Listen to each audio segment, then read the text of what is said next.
But like if we're going all-time favorite map based off nostalgia, and like I see everybody in the comments when we posted the matchup, everybody's like, "Oh, you're letting nostalgia shape your decision." But think about it, man. I mean, for a lot of people, it is nostalgia. Because I go back and play Kino, and it's like the movement system isn't that good. The map isn't that good. It doesn't have an Easter egg. Like, it's not amazing. But it's one of the first maps I played. So I'm always going to have some sort of nostalgia about it, you know?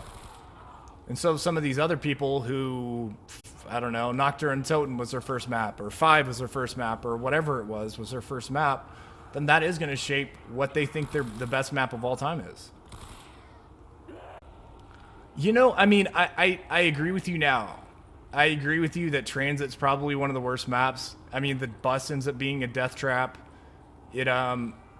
It's so hard. I mean, basically, if you talk to any of the developers or you listen to any of their interviews now when they talk about Cops 2 and the movement system and the mechanics, the reason that they added the denizens and the reason that they added the lava was to slow players down so they didn't crash the engine.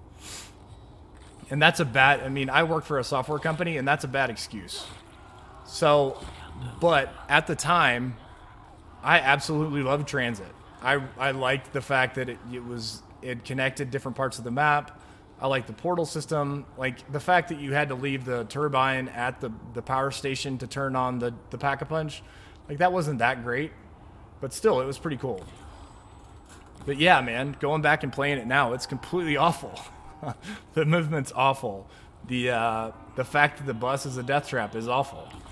So I don't know. I mean, if you're just looking at it from solely a nostalgia perspective and how you thought about it when it originally came out, then I would say it's probably one of my old favorite maps. But like compared to some of these newer maps and how they play and the fact that they all have Easter eggs, story-based Easter eggs, is completely different. And Transit just doesn't stack up. So if we're looking at it from maps that hold up and maps that still play really well, even though they're a little bit older, I think all of the Black Ops 3 maps still hold up. I think they're still a lot of fun to play. I think the fact that they added Gobblegum made it a lot more fun.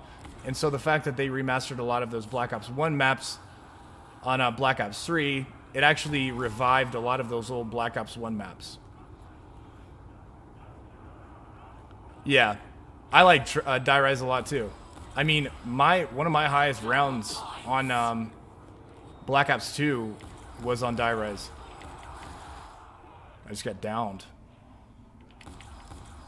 I got like a round 106 on Die Rise, and I just went down to that one spot and just trained them.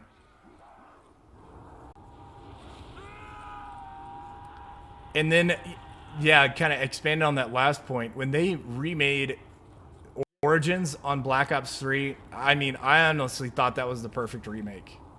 They kept everything that made it good, but then added some additional perks like Widow's Wine and the Gobblegum.